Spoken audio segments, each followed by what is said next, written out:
Hello, I'm Jack Rickard, and this is Electric Vehicle Television. I'm here with my compadre and consigliere, El Breno Noto, for another fascinating week of electric vehicle stuff.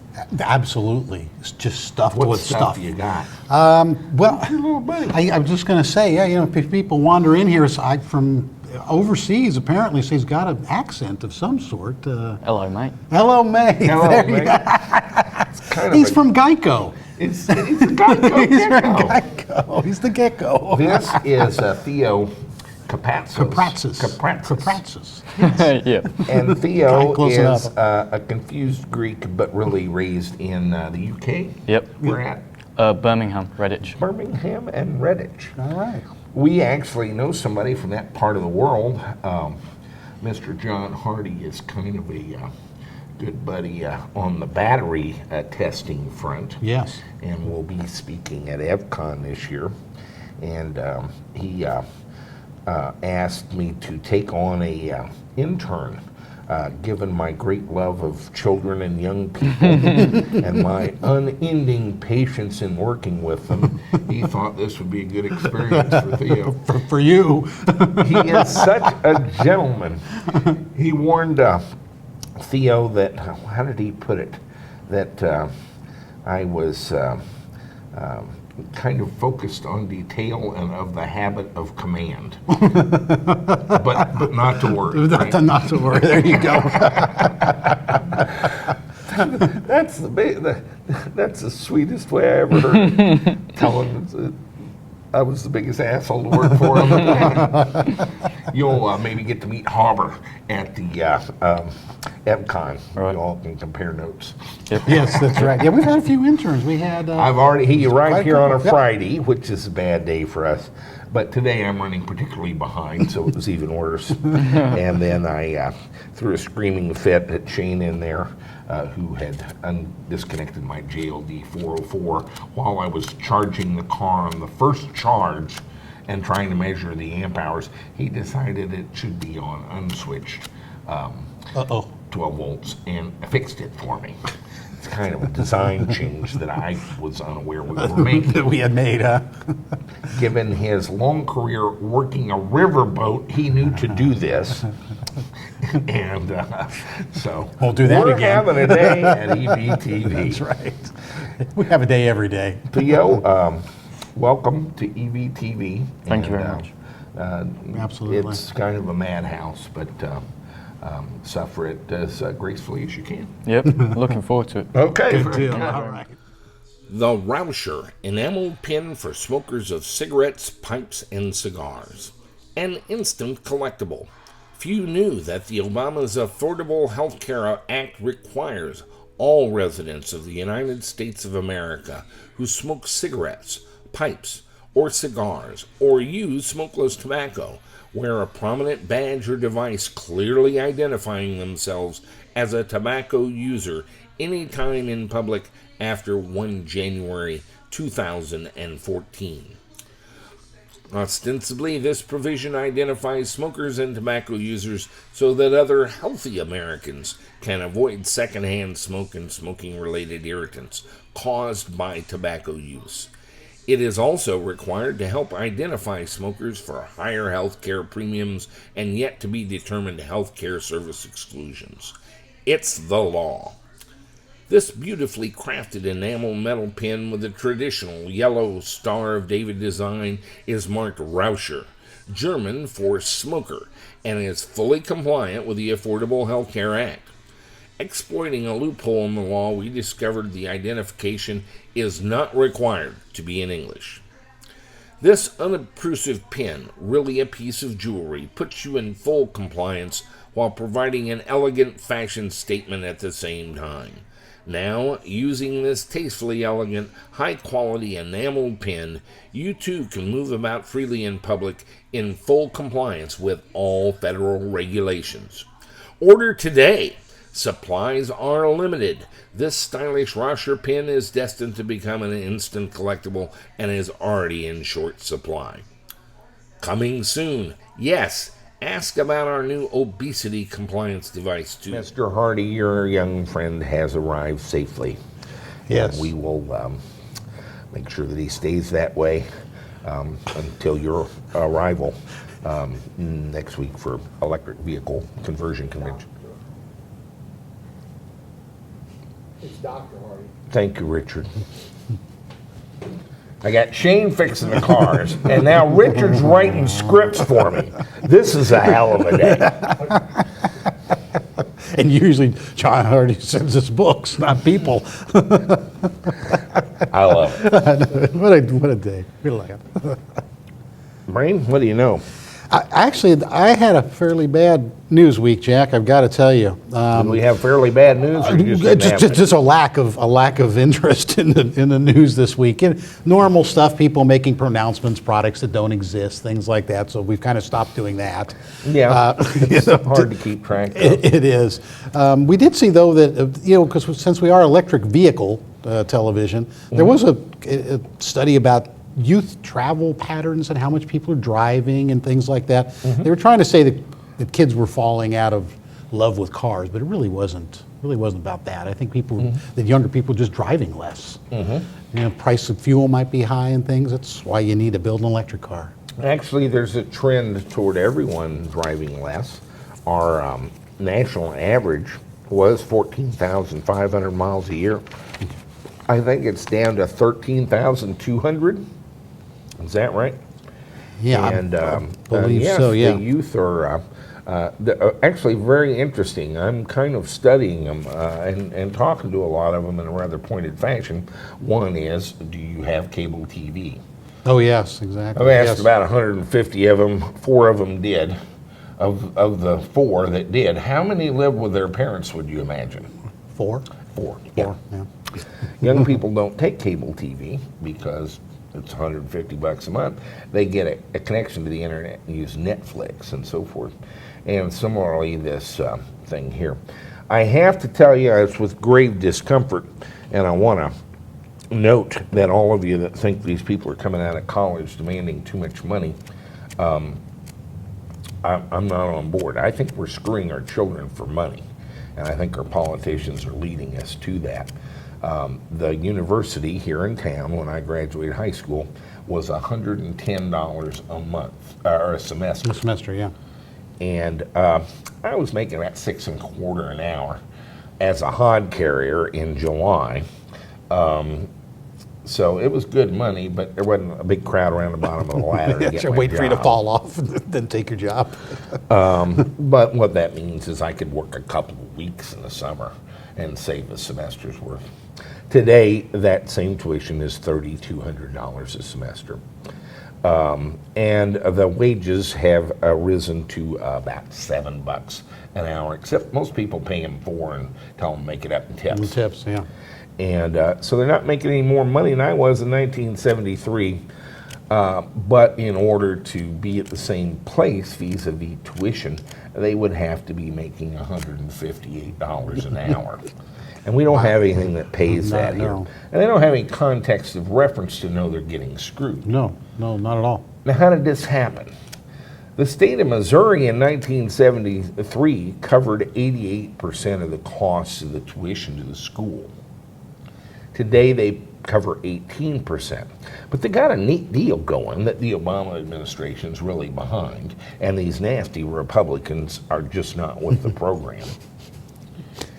And that is, we'll loan the kids the money Here, just hand and it let to- them graduate with $100,000 of debt that they can carry into their new career at the Sunglass Hut.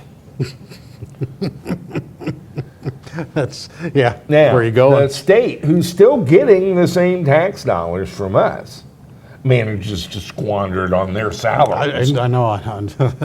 They've stolen money from the children Yes. and replaced it with debt for the children. And they even get a little kick from the bank that does it. Get a little Little backdoor bids money. from the bank. That's right. And the federal government guarantees it. And they believe that we should have more of this if we really wanted to support our kids. And those nasty Republicans won't get on board with this. The reason is, and I've heard them say it very clearly, is they think that they're just taking the increases in loan amounts and jacking up the tuition. During the Wall Street sit-in, they went out to University of California at Davis, which of course is of interest to you and I because it's the largest school of Enophile. Oh, the wine school out there, yes, and a beer school. Yes, But we do they have like a that. lot of other kind of Yeah. schools. And they're interviewing right. these people in the Wall Street sit-in, and the kids are saying, "What Wall Street? What are you talking about? My tuition was $6,000 a semester when I signed up last year. Next year it's 13, and the year after that it's 18. That's why we're all sitting out here." Wow. Yeah. Yeah, what Wall And Street? so that's exactly what happens. The federal government expands the amount of money that they will guarantee. Yes. So the kids can go further in debt, so the colleges can raise the tuition and steal the money. It's a pretty good gig. It's a great gig. Yeah. It's a pretty good gig. And meanwhile, we're paying them a minimum wage. And it was not this way in the 70s and 80s. You could work your way through school. We didn't think it was easy then. We thought it was hard. Yeah. Well, Brutal. It's not even possible. Now. It's a ridiculous notion. You can't do it. And so we're screwing kids for money. How did I get off on that rant? They're driving Theo less. did it. They can't drive. They can't get an apartment. They can't do anything because they haven't got the money. That's what's going on. But we are getting thriftier. We're getting better mileage cars. We're using less energy, and we're driving less. Yes. And all that's a good That's thing. all good. Yeah. It's kind of like we can't get there that way. Let me give you a story. A guy that I was working with years ago found some ads in the newspaper for a washer and dryer that was $200 off if you bought the pair. Okay. He says, I could buy these and save $200.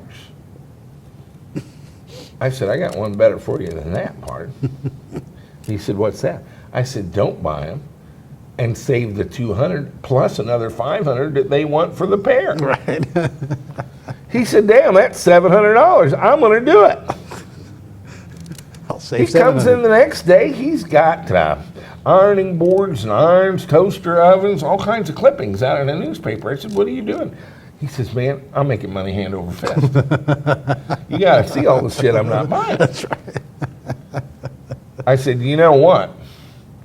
If you would quit your job and do that full time, I think you could do pretty well with it. So he did.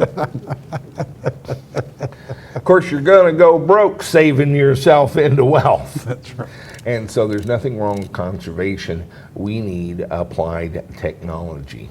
And I still am of the camp that many of our problems can be actually solved or ameliorated through technological development. Now, the lesson we've learned from the past is they bring new problems, Right, they do. Yeah. but that's the march of progress, Right. and that's where we're at, and that's what the Tesla is about, it's what EVTV is about, it's the whole thing. But I'm very uncomfortable with the thing we're doing to our children, even though I don't really like children, I never did like mine, I don't like other people's kids. It all works. They carry germs. Just wipe them down. You send them to school, and they come home with everybody else's sicknesses to bring to you. Yeah, that's right. That's what Purell's for. And you can hose them off all you want. You just can't get them clean. So what else you got? Well, usually I talk about my little racing thing, but since you talked about, at the end of my thing here, the news, But this kind of works in with your with the march of technology and how they're running this Formula E race. A big name in racing, Andretti, and this is going to be Michael Andretti's race team, has signed on to drive cars for the Formula E. And they announced that this week. So they've got 3 of the 7 teams they need. This race doesn't start till 2014. But what's interesting is, which I didn't know, is that all the cars are the same. Right now, Renault is manufacturing the cars. They expect that to change in the 2015 season. Michelin is the tires. So they're keeping things consistent, and they're doing very, very little development on the cars, on the chassis themselves. They want all the development to be on the electrical running gear, the motors, the batteries. So that'll be a really cool So you test bed. You can use any motor and battery and stuff you want. You just have to use the same chassis. You have to use the same chassis. Oh, I'm on for that. I don't like Yeah. it where they all have the same car and No. it's just a test of driving skill. No, this The racing should be about the development of the machine. This is then But yeah, take all the car stuff, make it the same, and then just isolate it to electric drivetrain, weight and power. exactly. From the drivetrain, and I'm on board for that. Yeah, no, that was really cool. I'm sure I'd And seen the it and Andretti missed name gives it a certain, certain cachet. yeah. yeah. Then it's a certain reflected legitimacy. I think so, That yeah. they could get it launched. Yeah, I really think so. Let's see, what else? One other short thing, we talk about electric vehicles, people adopting them, buying them. Well, they don't really buy them. In 2012, anyway, most people lease electric vehicles. And prefer not to buy them. And it looks like in at least the fourth quarter of 2012, it was 93% of the people who bought them. So Leased them. those lease deals were popular Yes, to the point that they're not buying the cars, they're leasing them. exactly. They're leasing them. A lot of interesting stuff falls out of that when you think about it. One that I'm struck by is the total change in all the media and all the automobile manufacturers and all the news that Tesla has brought about since March. Oh, it's absolutely been They phenomenal. were crying in their cups and talking about going home and getting out of it. And boom, today General Motors is studying Tesla. Oh, They have a tiger team. It's industrial espionage. Try to figure out what Tesla's doing and find out why GM is such a klutz. they've infiltrated Tesla. And this guy, Ackerman from the board, he's kind of a GM negative guy. Oh, He's okay. not coming in saying not invented here is no good. He's saying if you are part of GM, you are part of the problem. Oh, basically. really? Oh, geez. And you better be doing it a little different. Really? Okay. And, Interesting. and take a look at Tesla. But 93% lease. This was Yeah. when you could give away an electric car. Right. Right. And as I have said many times, this is an experiential sort of odd zone. Yes, the masses do not want to buy electric cars that are heroically expensive and that they don't know if they'll work. Correct. Yes. If they experience an electric car, I have heard from almost no one in the Leaf camp or the Volt camp driving the car that wants to give it back. No, I can't imagine. I can't imagine. The They're Volt leased. leads the J.D. Power survey of buyer satisfaction Yes. in automobiles. Yes, it does. And the Leaf guys are not turning them back in. But the lease is the way you can try the car. You can taste it risk-free. You lease Exactly, it for yeah. 2 years. You drive it for 2 years. And if you don't like it, you hand it back. Not your problem. But I think you're correct. Who's not going to like it? Very few people. Right. Yeah. And so, but that brings up a very interesting correlate. All right. So it's a 2-year lease, 3-year lease, I don't care, pick a Mm-hmm. Sure. number. The 2 years is up. We've been paying on the lease. They have a 2-year newer car. What's your motivation to buy this car out and keep it? When they have a 2-year newer model, you can go in, throw the keys on the desk. They already have your paperwork. Right. They know you're Grab coming. the new car keys and drive away. Yeah. Sign the new lease for a few bucks more probably a couple years later, but not much. Right. Yeah. Yeah, not a bad deal. Why would you keep the old one? You wouldn't. So what are they going to do with them? I don't know. Interesting. They're going to have thousands of cars turned in on these leases 2 years from now, and they're going to be worth what with all the new models out? Yeah, I think even a college kid could afford one of these get an things. electric car now. Yeah, that's right. In spite of the loan. Yeah, in spite of your student loan, exactly. I think you could still afford an electric car. And we could, I mean, they'll probably be cheap enough we can buy them to see what's inside of them. Yeah, just take them apart. Yeah. Bring them in here, take them apart, and look at them. So people may be converting electric cars to a better electric or more electric? We could even have a conversion. Sure, we could do it. Yeah, more components. Yeah, yeah. More stuff. More stuff, yeah. And so that's, and more stuff and better stuff means easier to make conversions. Just to make conversions, and exactly. easier to make your own car. As I've said several times, some of you guys that are studying on this are making it too hard. Yes, a car is a complex animal the way they've been making them. When you convert it, it gets a lot simpler, as Brandon Hollinger notes. Austin FX, final stages. He's bringing it to EVCon 2 weeks. Oh, he is? Our contest winner of the contest several years ago is finally getting the 74 Austin FX London cab. Yeah, the London cab done, yeah. Done and going to bring it to the show. A lot of you guys are making this too hard. Maybe we've led you to that. We talk about some of the esoterics of all this, little battles we get into. Yes. Conceptually, for those just joining us, there's 5 pieces to an electric car. Two Yes. of which have nothing to do with it being a car. You take the engine out and you put an electric motor in. An electric motor has one single shaft that rotates.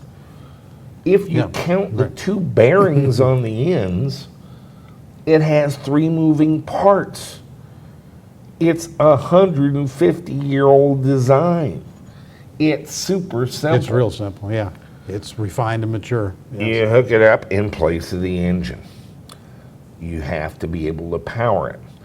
Talk about range anxiety. The reason we use batteries is with cords, we were limited to about 50 or 100 feet. That's right. And so to do away with the cords, we put batteries in them. Since about 2008, we've had batteries that would make a car go.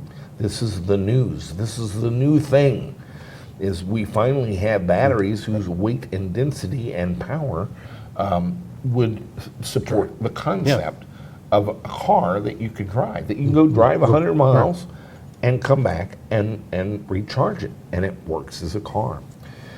Batteries and motors. If you hook the battery up to the motor, you will begin to accelerate. At about 700 miles per hour, you're approaching the speed of sound, and parts of the car start to throw off. Yeah, in a From science vibration fiction. and various drag forces. That's right. Begin to bring the car into pieces. Aside from the noise you make, the sonic boom. Yeah, a big boom. To avoid that, we hook the, we want to be able to control how much electrical energy we put into the motor with our foot, because we used to do that with gasoline cars. Yes. So using the same pedal, we want to convert that pedal motion into control, and I would offer that you could call that a controller. In the case of the three-phase AC motors, they call it an inverter, and that's how you control the energy into the motor, so you don't accelerate to death. That's right. You need wings. Right. Red Bull. And so you have a motor and a battery and a controller, and that's really all that drives the car. Yeah, true. Your batteries will eventually become discharged. You don't really have to have a charger in the car. You can have it at home Sure. and just hook it up. But then if you're out somewhere, you can't charge. Right. And so we put a charger in there. All it does is convert 240 volts AC.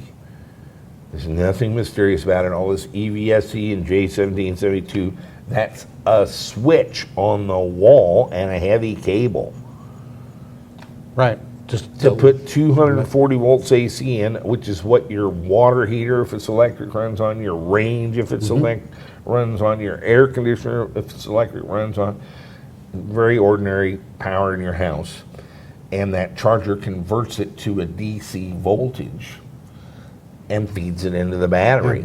And when the battery gets up to a certain level, it quits automatically. when it's full. That's pretty cool. You might have to tell it what voltage. Yeah, right. Not a whole lot. And that's about it. And finally, the rest of the car runs on 12 volts. Yeah. Just To run all of it without making any changes to it, without wiring anything or doing anything.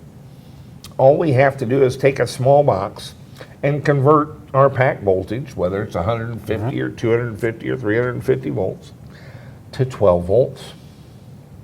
To get 10 amps of 12 volts out, we need 1 amp at 240 volts in. right. Or one amp at 120 volts in. A half an amp at 240 volts in. And a third of an amp at 330 volts in. And we get 10 amps of 12 volts out to run our power windows Yeah. and our radio. Yep. Wipers, lights, all the stuff. Yeah. What am I leaving out?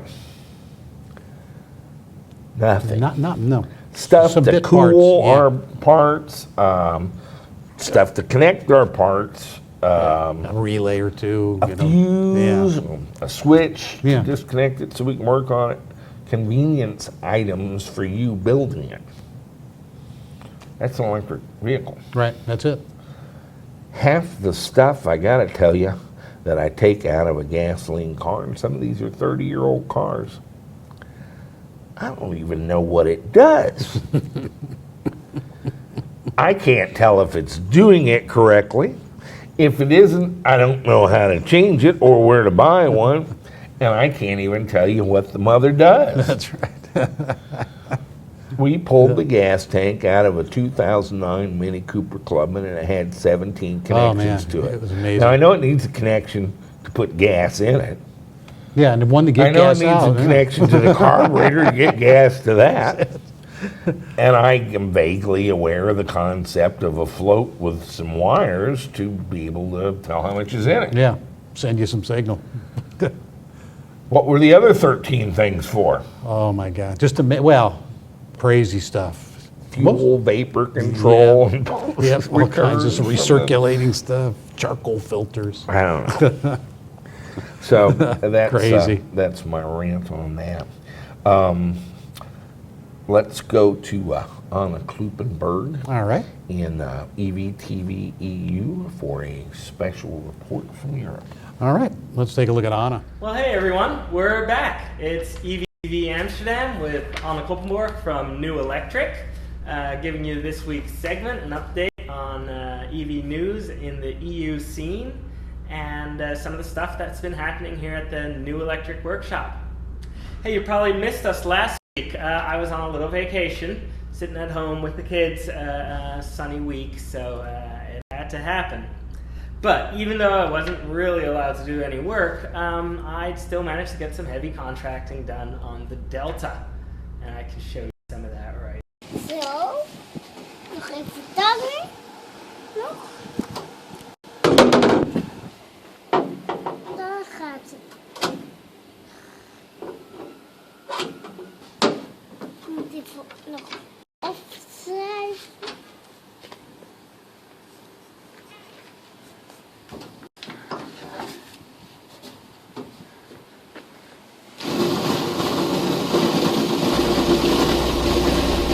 So look at that kid go. I started him early and he's taken to it well. I wanted to pay him for his hard work, but Dutch laws won't allow paying minors for heavy work like that. So I had to give him some ice cream and a electric boat ride, which was Geef de riemen van je roeiboot even aan, want dit Qua investering, ook in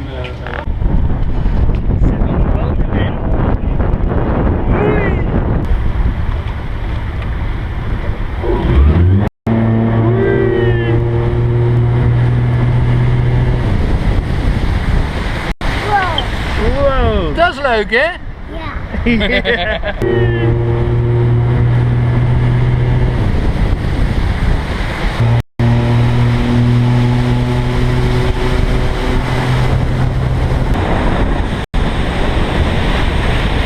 Which was well worth it for Benjamin.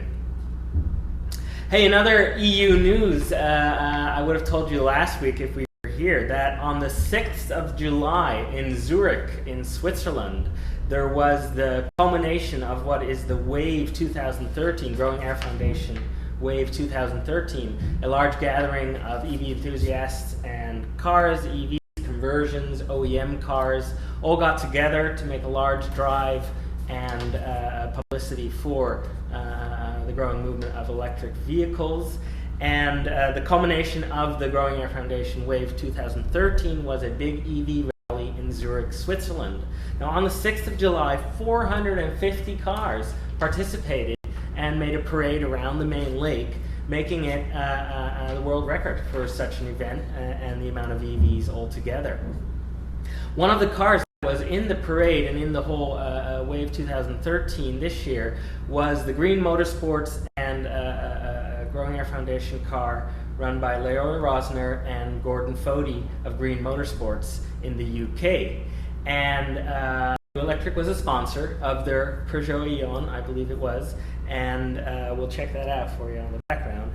And we were a sponsor. We had our little logo on their car, left and right, and we had it right above my beloved Nordlocks. So we were in good company, and even more so for being part of that rally in Zurich.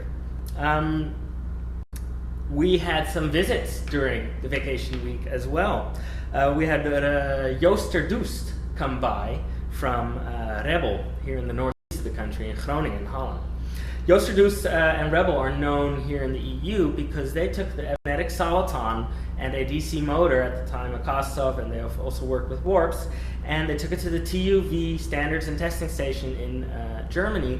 They were able to get a license for a modified soliton not to have any electromagnetic interference with other stuff in the car, or vice versa, stuff in the car interfering with the controller. They can do this modification to any Soliton Junior and probably a Shiva too, and get you this serial registration so that you can get your car conversion road legal here in Holland. Now, within the EU, Holland is known to be the most strict, just about, together with Germany, on rules for getting road legal. So this has kind of worked out that if you get their certificate and refer to the Dutch standards and authorities accepting it, anywhere in the EU, you can basically get your DC, magnetic, soliton, and DC motor conversion road legal. So that's a big deal. Check out rebel.nl, and we'll be doing a lot of work together with Joost in the near future. Now, Joost was with us because we're a nice halfway point to The Hague, where he was going, The Hague being our seat of government. Not only is it the seat of government, but our new royal king is hanging out there in one of his castles as well. And as part of his new taking on of the duties, all the members of Dutch Parliament, one by one, come by and either swear fealty or drink some tea or say, I'm a Republican. Anyways, they have this moment where protocol says they need to go. Now, Rebel had been invited by the Marianne Thieme of the Party of the Animals. Yes, we have such a party. Animal rights and all that. It's a small fringe party, but hey, she's there, she gets votes. Anyway, she invited Rebel if she could take the drive from the House of Parliament to the King's Castle in the electric Volkswagen, making a statement about sustainability and environmental concerns. Now, Rebel is not generally letting themselves be used for political purposes, but you know, this is some nice PR, and they're a sympathetic party, even if not necessarily very effective on a world stage. So, well done to Rebel. A good PR moment for them, and we'll be looking forward to working a lot more with them in the near future. Our second visitor was Kevin Sharp. Kevin Sharp of Zero Carbon World and Open Charge Maps, both .org. Kevin Sharp is a very interesting individual. He was here in Amsterdam as a part of his tour back from the same Growing Air Foundation's trophy rally in Zurich earlier in July. And he, looped up back north through Amsterdam on his way back to the UK to come meet with us and talk about some of his developments and plans for collaboration with New Electric, maybe EVTV EU, and at least some of the work he's doing for EVs EU-wide. So who is Kevin Sharp? He's an interesting individual that has a company that he started up that does something very complicated and technical with computer chips in high-power medical applications. Kevin might have gotten you wrong there, but I believe that was your point of entry into your business world. He did very well with that company, still does very well with that company. Decided that he wants to do something else, do something more with the knowledge, the network, the means that he has managed to accrue, and decided that instead of starting a new company promoting EV space, which he was very interested in, he actually started a charity called ZeroCarbonWorld.org. Now, Zero Carbon World was given by another entity that he started 500 charge stations that he developed himself, made the hardware, made the enclosure, made sure that it complies with all standards within the UK, and then he gave the hardware to this charity and leisure companies, so hotels, places to visit for the day, basically those kind of Best Western hotels all through UK. They can all sign up. They'll get a free charge station. All they need to do is pay for the installation of said station on their premises, and then that charge station is put up on the map within the Zero Carbon World and later also Open Charge map, making sure that EV users throughout the UK know that there's another spot to charge. And these charge stations, as I understand, can be the lower power charging, which is more like the overnight thing, which is why they're standing at Best Westerns, they're at nice little getaway, bed and breakfast hotels, that kind of thing. And that way people can go somewhere, have a great time, and the next day you're always filled up to the top again. Now he's also doing extra R&D, and they're developing a 20 and a 40 kilowatt charger, not just a charge station, and probably will also be doing some program through maybe Zero Carbon World or other ways of making that available to the market with good follow-up and good support as well. So not only very interesting and laudable that Kevin Sharp has taken his resources and put him towards such good use, in my estimation. Also, he drives the Tesla Roadster that he came here and charged here. He has driven that over 45,000 miles all through Europe, excuse me. And with the Roadster, he uses a module, $100 module called the OVMS, made by openvehicle.org, or at least the open standard that the OVMS works with is made and supported around openvehicle.org. Now this is a $100 GPS, GSM, little box, talks on serial, talks on canvas if I am not mistaken, and Roadster owners and Leaf owners already have different apps that they can use with iOS or Android to log into their cars and see all kinds of stuff and actually execute all kinds of functions. I went onto the openvehicle.org website, and I urge you all to do the same, to check out the kind of functions that this little unit then introduces and links to your, always available smartphone. These are functions like state of charge display, range display, GPS location display, speed display, charge status display, charge interruption alerts. Now he was explaining to me how often now in this startup infrastructure of charging stations, well, the electric infrastructure has been there for a long time, but getting the electrons to your battery tank, now that has often tripped some kind of not well thought out circuit breaker circuit, and it'll always trip at about 2 in the morning when you're sleeping, dreaming of all the cool things you're going to do the next day and all the people you're going to show your electric vehicle. Then you wake up in the morning and you actually have 20% charge, and you have to cancel your appointments, and everybody laughs the hard laugh of ha ha ha, batteries won't get anywhere.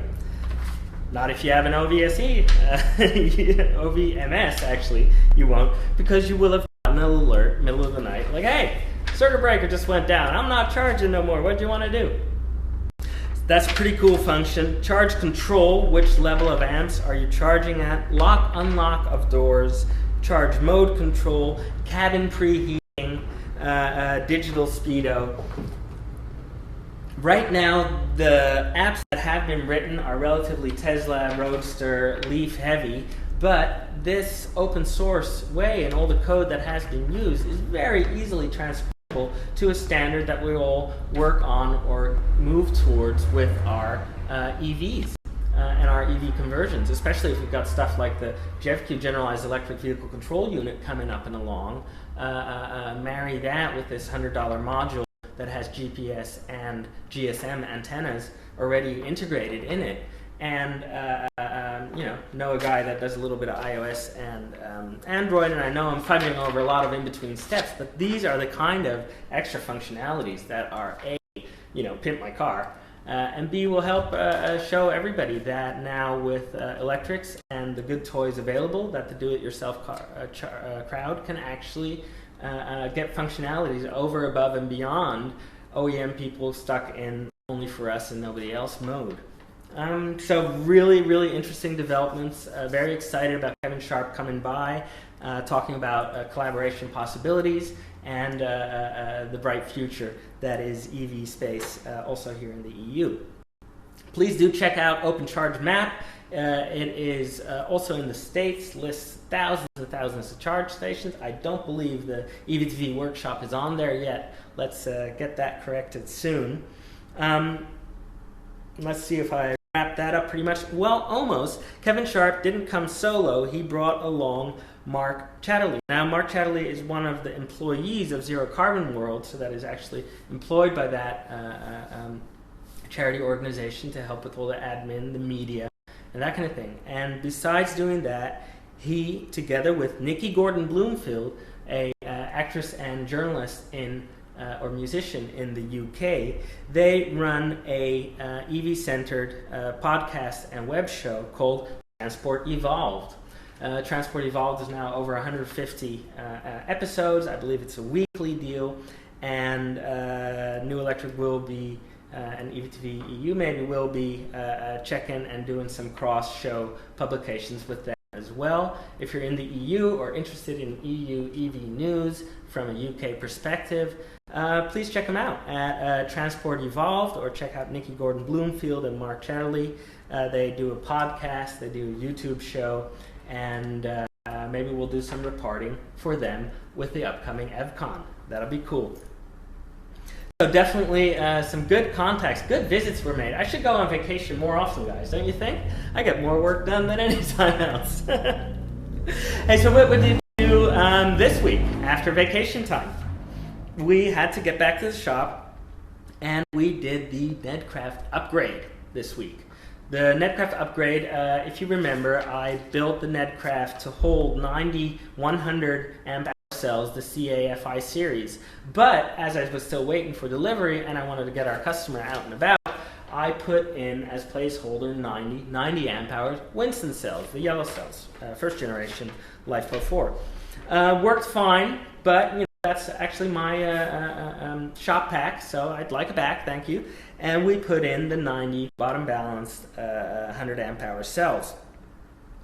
To show that we are actually getting pretty good at this gig, Tesla had their big hoopla about, what was it, a 90-second or a 3-minute? I think it was a 90-second battery swap.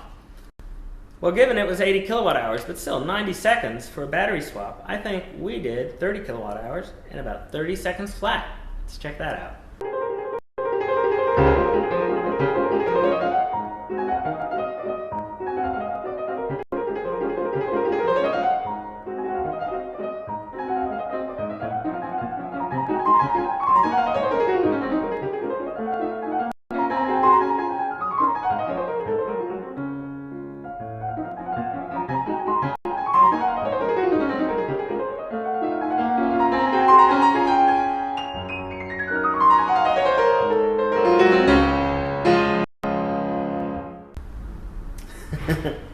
So 32 seconds, and we even had time for a beer. How's that, Elon? Not bad, right? So after having put it all in, of course, put it on the charger. Didn't have enough time in the day to let the charger finish up, so at about 70-80%, I took it off the charger, went home, came back early in the morning, let it finish its thing, and at about 99% of the charge, I pick it up again to let you all see what was going on. Good sunny morning. We changed the batteries yesterday, and this morning we're reaching the end of our maiden charge on this pack. And that's always kind of a special moment. You want to make sure that your voltages are good, and you want to see what kind of capacity you're getting into these packs with the charger and the setup as she will live in the vehicle. In this case, the Anne Bonnie, our new electric Netcraft conversion. Hey, so we're reading 323.9 volts, which is just under 3.6 for the pack per cell. And we have put in 112.4 amp hours. So these cells are all rated at 117, and that's what I was seeing in the shop. And my usable target window from a open circuit voltage of 2.8, which I'm considering pretty much empty, up to just the 3.6 charge point. These cells are taking 112.5 amp hours, so that's really, really great. We'll keep the 80% DOD above the 90 amp hour mark, giving this boat a great range. And so we're building down from our CCCV voltage phase. We were charging at 13 amps, and at about 5 amps it'll shut itself off. So we're just going to make sure it actually does so, and that we hold this 323 voltage point. But happy days for New Electric, and the pack is taking well to her new vehicle environment. Then again, what battery wouldn't love being in a beautiful boat in Amsterdam? So that maiden charge went well. The charger didn't turn off at 5 amps as hoped, but at about 3 amps, but that could also be down to my shunt, which is reporting maybe a different value than the charger is seeing on its side. Still have a 1000 amp shunt in the Netcraft. Probably will update that to a smaller size shunt so that we get some more resolution in the lower stages of charge and the lower stages of use, as this boat actually often is being used. And after replacement, upgrade, and first charge comes customer pickup. And Bonnie, new batteries, same boat. Ja, je eet hem zo op als je die slip maakt, hè? Ja.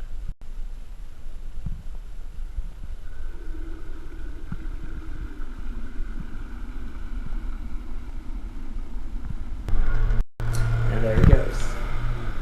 Hey, Frans of Admiral Hein actually has been doing great work on the PR side with his new craft. Of course, he's invested, so now he needs to recoup and make sure everybody knows about it. But he's been gathering some beautiful media and good attention. Has been on national TV already with the boat, talking to Moe and Shandong for a sponsorship deal. Things are coming along, and I'll let you know as soon as they're in the bag. But we're, of course, following the customer's step in that sense. It is his boat, of course. But to be sure, we'll have a lot more video and reviews of the system that we made for the Netcraft coming up, and it'll be on EVTV Amsterdam as well. Hey, that's about all for this week. I hope you enjoyed us coming back up to the plate. Next week I'll have a lot of updates on the Delta, stuff that's happening there, exciting news, and we will be gearing up, getting ready for EVCon 2013. The whole New Electric team, Raymond, Kevin, and myself, will be present at EVCon. Wouldn't miss it for the world, and I believe that Jack has asked me back up onto stage, so I'll get to talk EV boats and stuff happening in the EU to y'all if you're coming over there.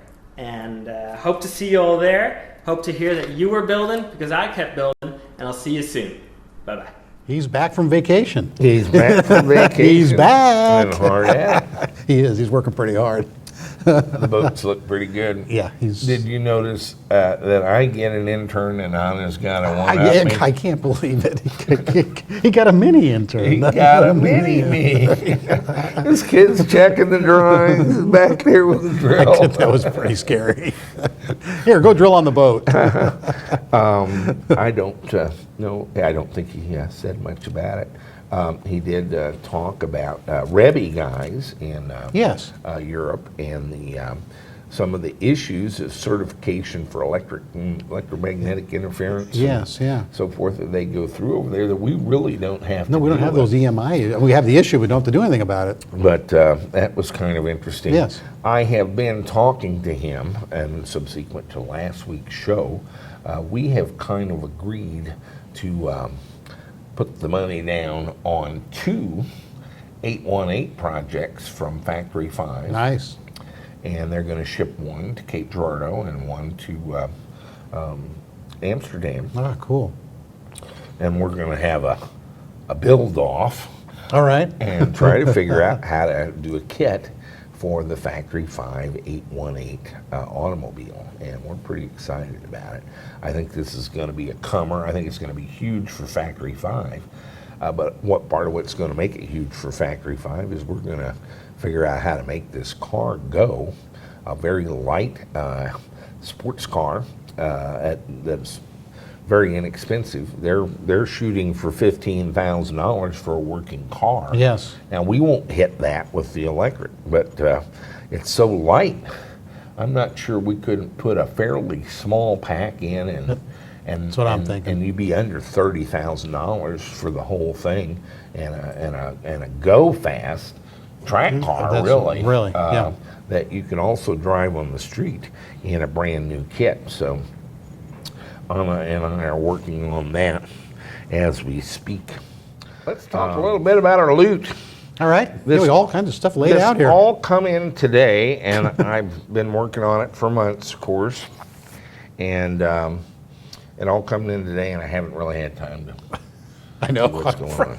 New stuff on Friday is a little trouble for us. Let's start with Taiwan. If you recall, this is what I'm getting now. It has a 12-volt fan in it, bolted to a thing with a screen and a PTC heating element. That's positive temperature coefficient. These are little ceramic heaters. These are already wired up for you, and has a little thermostat to shut down if it gets overheated. Oh, that's a pretty cool feature. And so we got a whole little rig Yeah. that is of considerably higher quality than the little things you get out of Walmart. Did you just take out of the heaters from Walmart? I get them from Taiwan. If you recall, I took 2 of them and put them in series across our 330 volt pack in Yes. order to get it down to 175 volts apiece. Yes. Problem is they were 120 volt heaters or something. Oh, yeah. 15. These are 1500 watts. Okay. So mine will be smoking Yes. and probably set off thermostat. That's right. It'll never run. We are Too going hot. to stock Good deal. in the store now that I have them in. We have a 110 volt, 1500 watt version. We have a, I got 10 of those.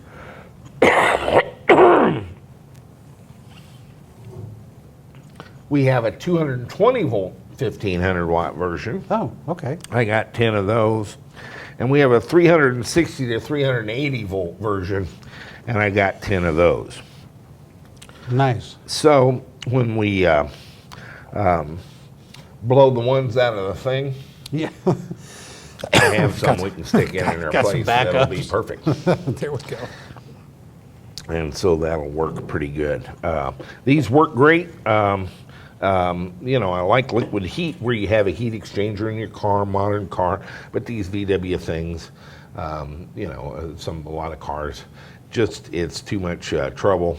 You can wire these up to your pack, the fan to the 12 volt, put a contactor on it, and a switch, and you got a little heater. Yeah, a little heater. And 1500 watts to put out. If you're in an enclosed car, it'll warm you up. Yes. And so that's it. Here is something we've never carried and we've never used. And you need it on a lot of cars. Many cars have power steering and power brakes Yes. that work on vacuum. Electric motors do not put out a lot of vacuum.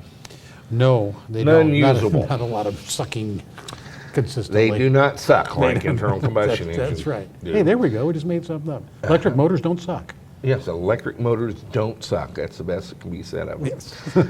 And so we have a little problem powering that. If you'll recall on the Cadillac Escalade, we converted the brakes to work on a power Yes. steering pump. We did, yes. And it has hydraulic power steering. Yeah.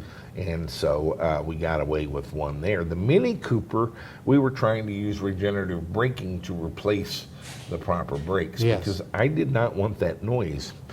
In Taiwan, I have found a very expensive but kind of cool vacuum pump.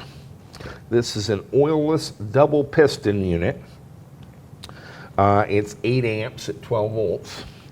It'll run on 24 volts, 6 amps, and it does 600 millimeters of mercury of vacuum in 6.5 seconds.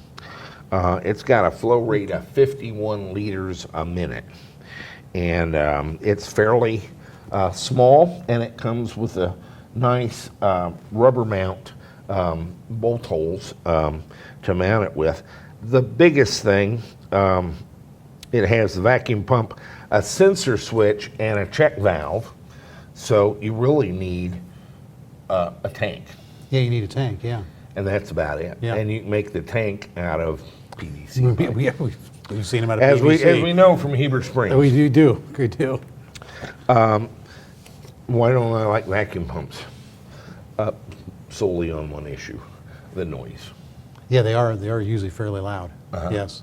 And so, Maestro, would you hook us up here and show us what this one, which I bought some, without knowing, and we tested it a few minutes ago.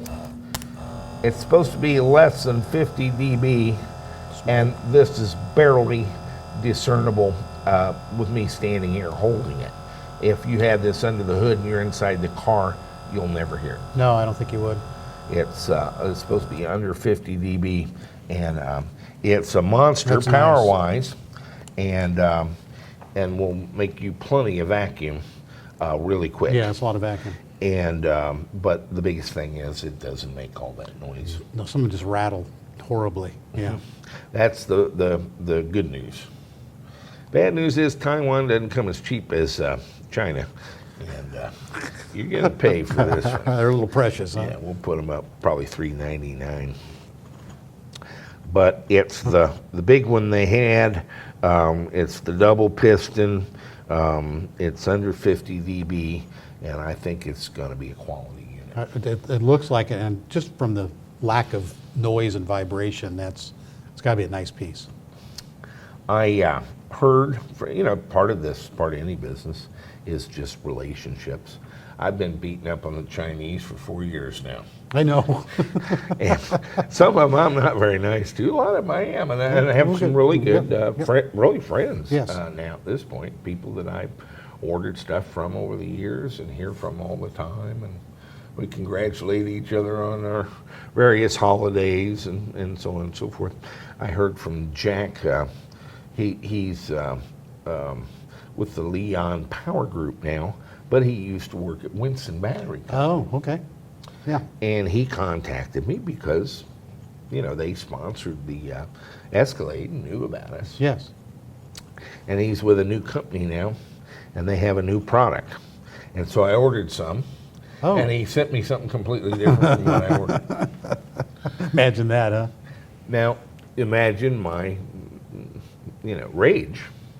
But here's what happens when I order something in the U.S. and they send me something different than I bought.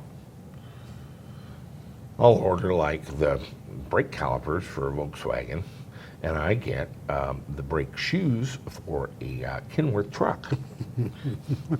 That's right. And- How did that happen?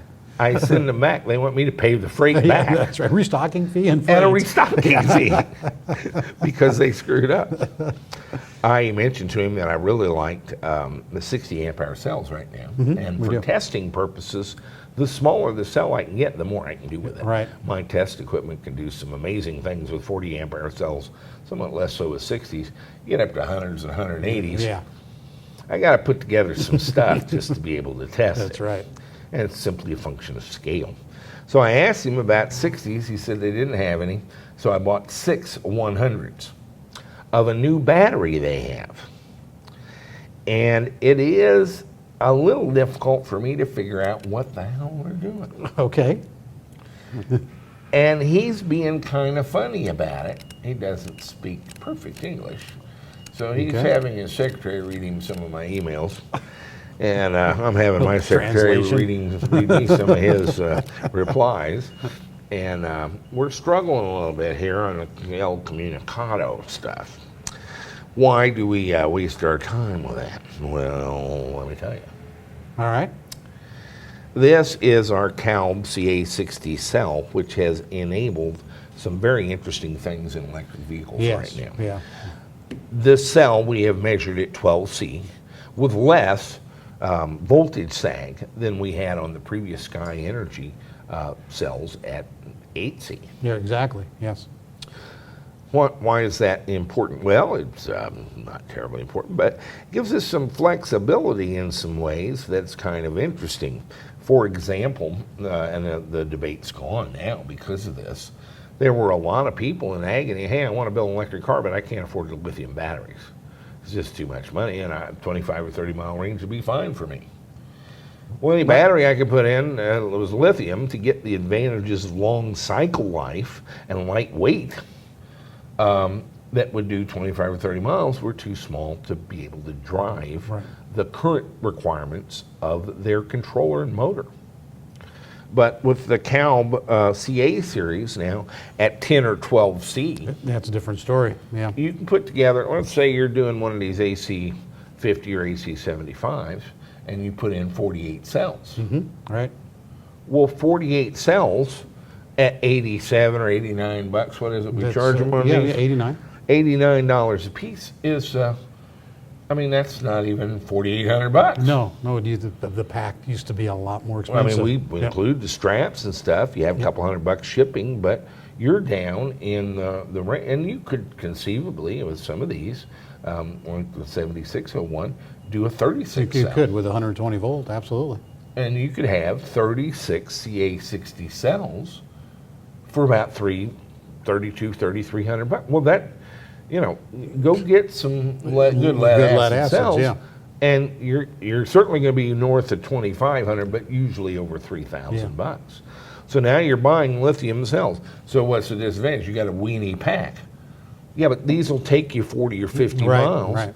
and you weren't ever going to get any more than that with those lead ones, and you're a third the weight, and they last 10 times Right, longer. Right. And so by having smaller cells that will do sufficient current to drive the car, you can do what I call build a half car. Build a fully functional electric vehicle that operates in every respect the way it's ever going to. And if all that comes out to suit you and you like it, add a second pack. It Right. doesn't even have to be 60s. Put some 100s in there and have 160s. Put some 180s in there and have, 260s. 240s. 240s. Yeah. You could. You can parallel it in any combination. It works it won't work any differently than the way it does now, except it'll be slightly heavier. And so that's a path to proving your electric car design, getting it on the road and working it, and then selling up later with money later to go range later if you Right, find if you you want. need it. Yep. For a lot of you, you're going to find, ironically, you don't need You don't need it. But if you want it, you can have it. That's our CA cell. Jack is telling me stuff that can't be true. Okay. I mean, he just is. At first, he tells me it's a LiFePO4 cell. And we know the chemistry of lithium iron phosphate cells, and we know the voltages. These cells came in, they come out of the box at 3.83 volts. This is not the LiFePO cell we're used to. No. This is not a straight lithium iron phosphate cell, and I'm having a little trouble getting from him what it is. What it is, okay. This is a 60 amp hour cell. This one weighs 4.45 pounds. This one weighs 3.8. This one's nice. 41 millimeters thick if you're stacking them this way. These are a little wider but shorter, but they're 28.5 millimeters thick. That's a good difference when you start stringing them together. This uses an M6 bolt. This has an M8 stud. It's got a stud, and a yeah. nice flat area here. But the can is metal and the top is metal, and there's a little rubber gasket between the terminal and the metal of the can. I really don't know what this is and whether I like that or not. We'll test it and We'll see see how it good works. it is, yeah. But it is kind of interesting because the can is made up, you know, of a flat sheet that's folded and where there's no seams except on this side. It has a seam down here and one across the bottom where it all comes together. What's interesting about that, I actually used to be in aviation.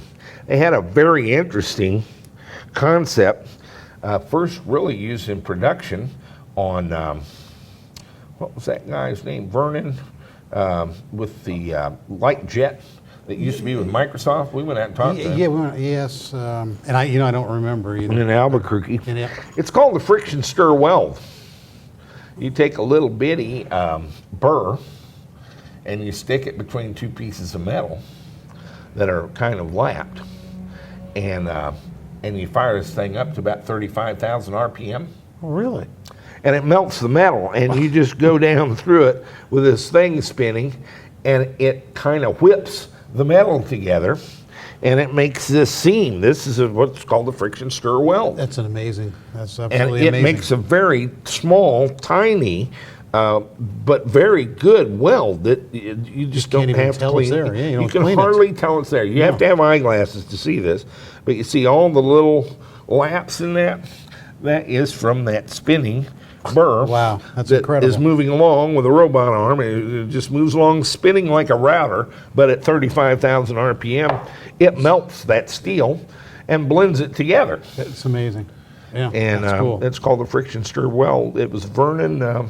He was the number 2 guy at Microsoft. What was that name of that jet? But one of the first really light jets, and they went out of business anyway. They didn't make it. But Hopefully it wasn't the welds. so that's all pretty exciting. This is smaller, lighter. By way of contrast, in our thing, we have 100 of these. They're 445 pounds. If we had 100 of these, it would be 380 pounds. And that is a 65-pound difference just in batteries. I figure 50 pounds is a mile of range. Yes. Just by, I don't have to know much more about it or really about the car. If I can take off 50 pounds, I get a mile every time. Yeah, it's just the weight least. portion, yeah. Yep. And so this would make our thing 65 pounds lighter just going to this battery. Yes. Some other interesting things about this battery. It's about twice the cost Oh, of really? the cap. Oh, okay. It's non-trivial. You're not going to want to buy these. Except some guys in the racing community you like That makes sense. just might. Yeah. Because get this, this is rated at 10C continuous and 20C for up to 10 seconds. Really? It's a race. This battery could do 1200 amps for 10 seconds or 600 Yep. amps continuously. Wow. Now, given that it's a 60 amp hour cell, I guess 60 amps it would do, 600 amps it would do for about 6 minutes. Yeah, right. But it'll put out the current. This will drive, this cell by itself will drive a Solitron 1 to the full 1,000 amps. Sure. Yeah. And have 200 amps of breathing room left over. And so if you need to make a lightweight battery pack that goes fast without all the complexities these guys are going to building all these, you just strap these up. Right. You're ready to go. And you're ready to go. ready to race. Absolutely. Now, is any of that true? Well, in a perfect world, it would be, would and all I'd be like true. it real well. It would even be better than the story. But we haven't tested it Yep. yet. I just got them in today. We will see if they put out 20C. Sure. I don't know how I'm going to set up to do 1,200 Do amps, 1,200 but if amps, Damian McGuire can do 2,000 with a spanner, I ought to be able to come up with something and actually be able to measure it. We can make And, something red hot. We can make something red hot. Unknown battery like this, the thing's made out of metal, blows up. Just I wind blew. up being a quadriplegic for life. Oh well. So we're going to take a look at these, and I don't know if there's a second line of batteries at double the cost in EVTV's future or not, but I will be able to tell you that if I actually watch this thing put out 20C for 5 seconds, we'll probably do it. Okay. All right. The puzzling thing is every one out of the box has been 3.83 volts, and that is not a lithium iron phosphate cell, No. guys. I'm sorry. No. I don't know what we got here. It may be so secret they don't want to They tell don't us. want to tell us real secret sauce, huh? Or maybe he doesn't understand the question. Yeah. We'll see. But I'm kind of excited to get it. I like the form factor. They have a 100 amp that's even sexier looking, which is what I ordered. Yes, you did order 100 amps, yeah. So I'm kind of curious, but Yeah. I'm pretty sure this is a 60 because I got 10 of them instead of 6 of them. And I had asked him about 60 amp hour cells, and he told me they didn't have them. And so I ordered 6 of the 100s, and he probably found out he did have them. And this is what happens when I get the wrong thing from China. They give me what I really wanted instead of what I asked for. Instead of what you asked. Instead of getting the Kenmore great drums, I get the titanium calipers for the VW. That's right. Try these. Same price, this time only, huh? Next time higher. That's right. And so, Order what you want, eat what we feed you. yeah, that's Kate Drive restaurant rules apply. Order anything you like and eat whatever we bring you. That's right. And so I thought I'd show you some of the toys Cool, nice. coming up. But I think we finally have a vacuum pump I could live with, and perhaps a second line of batteries.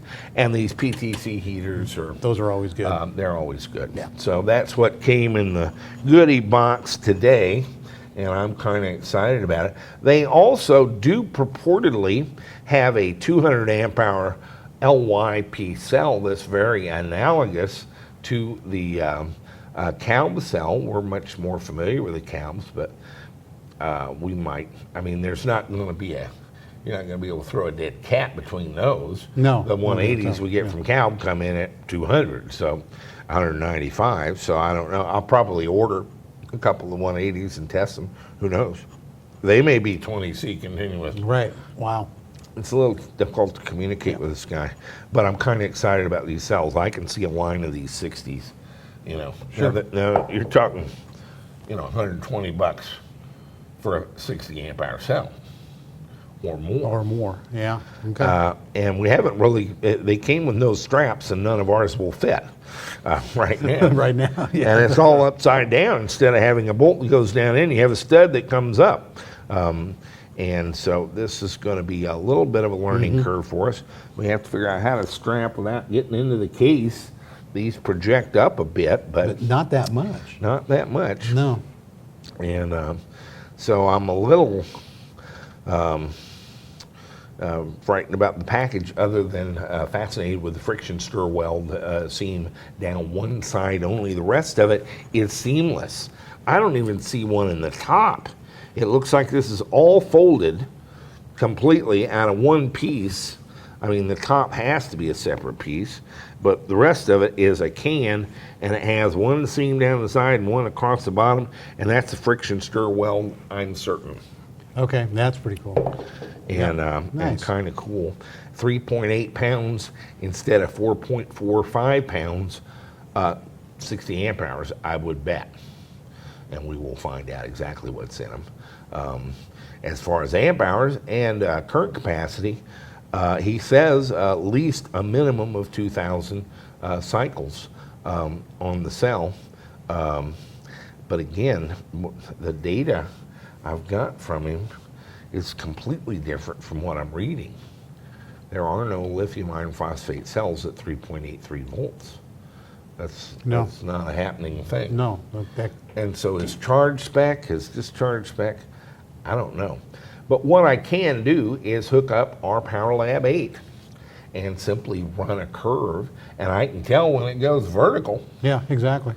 Yeah, And yeah. so we can map this. We don't actually have to have numbers from China at this point. We can graph the charge and the discharge, and I can Right. tell you when you're pretty much done Right. Yep. both times. Exactly. And how flat it is, and then we can do that under various loads, and we'll just have to do our own graphs on it potentially. But if so far, this thing just smells like the way they're acting. They want me to sell these cells, and they don't want me to tell. To they don't know wanna tell what me it about is. That's right. It's very Chinese. Intrigue. Yes, but they have my attention. So we'll test those in coming weeks. EVCon may put a damper on that briefly, but we're going to get to some definitive work on that pretty soon. And I think we'll be able to find out if we've got horse crap or pony. Or something really good. That's right. So we'll dig around in the pile and see what we get, huh? Okay. Speaking of the thing and its battery pack, that is the topic of my shop session this week. All right. We sat down and we have finished the installation of the batteries. They're all strapped up and tightened up and bottom balanced, and 100 of them is non-trivial. 36 is a lot of work. 100 is even more It's so. even crazy. Yeah, even though they're smaller cells, that's a lot. But we got that done, and we configured the BRUSA charger and charged the pack. Ah, cool. And so we're getting very close. Colin has done an update on all the software and tested it on his test bench. Oh, good. And we have the generalized electric vehicle control unit hardware. And Yes. we are we have the thing on jack stands. That's right. That's a now. good sign. And we're closing in on actually spinning some wheel here. Yeah. I'm pretty confident. Let's take a look at what we did to that battery pack out in the shop in the 95-degree heat. The story thus far with the VW thing. Let's go back and cover a little bit of the background. The VW thing was produced for 2 years in 1973 and 74 for sales in the United States. Most of them were produced in Mexico. It's a version of the Volkswagen Kubowagen or bucket truck, and it's kind of wide open, easy access to everything, simple vehicle, and it strikes my sense of whimsy that we would use that for an electric car. Last November, we acquired a fairly large lot of Siemens 1PV 5135 motors from Azure Dynamics during their liquidation sale subsequent to their bankruptcy. At that time, we also acquired a matching number of their inverters, the DMOC 645, that they used in the electric E-Transit Connect. The Siemens motor will make 220 foot-pounds out to about 4,000 RPM, which is quite good at 400 amps and 300 volts. And the Azure Dynamics E-Transit Connect used a Johnson Controls 335 volt battery pack. And so we've installed the motor and the inverter in the VW thing. and have developed our own vehicle control unit to control the inverter via CAN bus commands. The VCU that was used in the Azure Dynamics is kind of a closed system. We can't really modify it. So we're developing a more open system based on the Arduino DUI and some specialized shields we're developing, but we're going to have the software as an open source project that anyone can make changes to, recompile, and reconfigure for their own uses. We'll have a lot of different inputs and outputs to the JevQ in order that you can add features or subtract features in software. Hopefully an easy to use configuration page where you can do a lot of that without any coding at all. And of course, if you want to go into the C++ code to do further enhancements, it will be wide open and available to you. The hardware is becoming somewhat more complex and will not be quite the open source type situation that we have on the software. But you would be able to take the software and do your own hardware, and you would be able to make changes to the software for any of the hardware. So the thing is kind of the platform, and one of the things we wanted to do was start out with a similar battery pack. Now that controller will operate down to about 240 volts and up to close to 400 volts battery packs. We may play with that a little bit, but we want to start out with what it's accustomed to, and that is 335 volts. That would keep us even under load at up over 300 volts.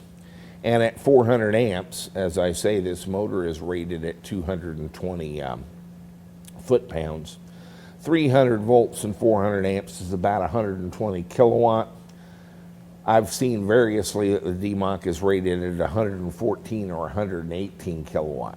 So that's really as much as we're ever going to get out of this particular set of power electronics. And probably I would expect to measure in reality less than that, but hopefully over 100 kilowatts and over 200 foot-pounds of torque.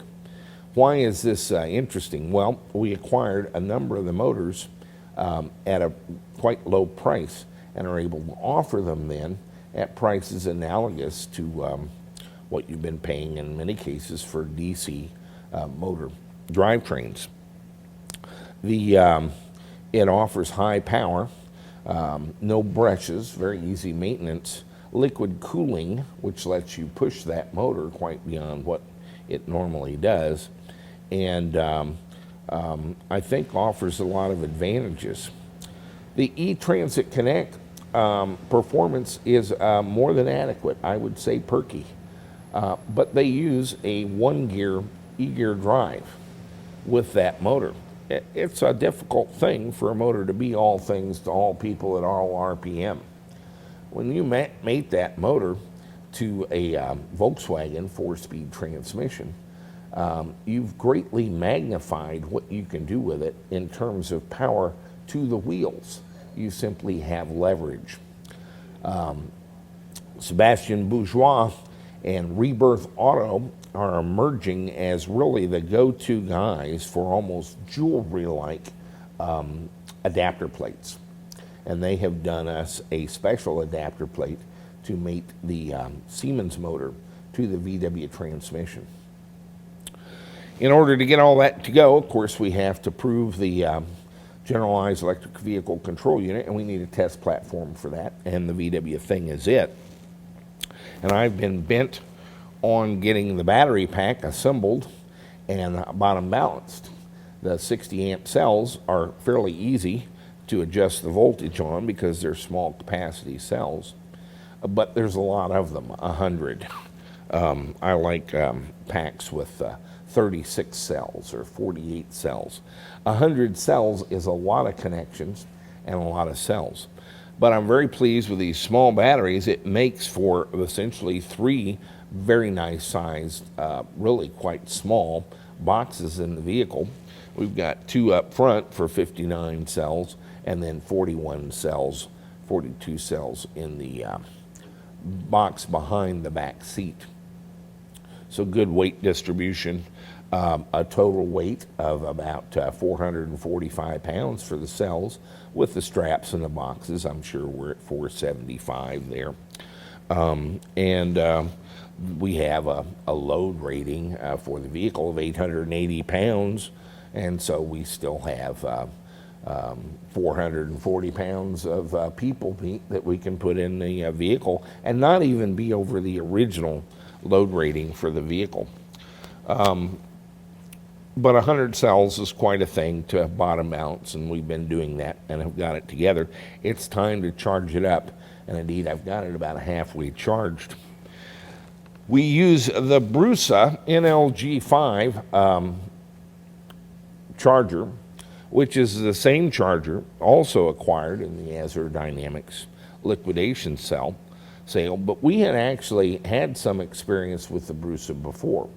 We used it in our very first conversion, and we used it in a Mini Cooper, and Dwayne Ball used it when he built the Spider 550. So we already have 3 BRUSA chargers in operation, and it was the very first battery charger we ever installed. I like it. It's a very high quality build, a little quirky to deal with. In this case, it's designed for high voltage from 200 to 507 volts, I believe it'll do. It's a 3.6 kilowatt charger, which is adequate certainly for this pack. The pack itself with 60 amp hour cells, I'm convinced could easily do 600 amps of power in a pinch. It could do 720. We've tested these cells at 12C, but I'm quite confident they could do 10C quite easily, which would be 600 amps. Well, we're only ever going to do 400 amps, so I've got a lot of room there. It won't have fantastic range, but a 60 amp hour cell at 330 volts is about 19 kilowatt hours, and in a vehicle this size, that should give a good range and good power. The BRUSA charger then has to be able to charge it if we're to do it to 3.5 volts per cell to 350 volts. Now the spec on the, and I like the 100 symmetry because we know that the spec on the cells themselves is to charge to 3.65 volts. We almost never do that in a series string because it simply stresses the cells trying to get those final amp hours in there. I like we did 3.55 for some time. I've kind of in recent, over the past year, pretty much dropped that to 3.50. In fact, several of our viewers have asked, and I have admitted, that the often taught constant current, constant voltage charge process may be a little overwrought even to there. The Chevy Volt and the Nissan Leaf and the Tesla all undercharge the packs pretty seriously, quite beyond what I've taught you. And that's for long cell life. And so we normally teach that you would charge to 3.5 volts per cell, in this case 350 volts, and then hold the current until it diminishes to 0.05 C, or 5% of your capacity. 5% of 60 amp hours would be 3 amperes, and that's where you terminate. What happens if you just charged it to 350 volts and when it got there you quit? The answer is nothing. You've done fine. It's pretty much charged. The difference between doing that and charging it all the way to 3.65 volts per cell and doing the tapered constant voltage phase is maybe another mile of range. In practice here, we charge the cars twice a week. So what am I going to do with another mile of range while threatening my $10,000 battery pack? none of this makes sense. So it's perfectly fine to charge it up to that voltage and just cut it off. But the BRUSA does have constant current, constant voltage. You can have up to 7 phases. It's overkill for what we need to do with these batteries. But it's kind of an aging design. In fact, BRUSA is discontinuing support for the charger, or discontinuing manufacture of the charger as of August of this year. And they're going to discontinue support for it as of 2016. Like most devices in the electric car, and to my ever-growing annoyance, you wind up with a need for a laptop and a specialized software program to configure it, just to set a few variables that determine its operation in the vehicle. With the cars we have and a variety of components, we have a number of different chargers, a number of different controllers, and so we wind up with laptops all over the place with all these little specialized programs. This is not the way to configure these things. On the JevQ, we're going to have it set up where you can configure it with any browser on any device. Your phone, your tablet, your laptop, your desktop, and we'll have a wireless interface to it so you don't have to cable it up and worry with which port and so forth that it's on.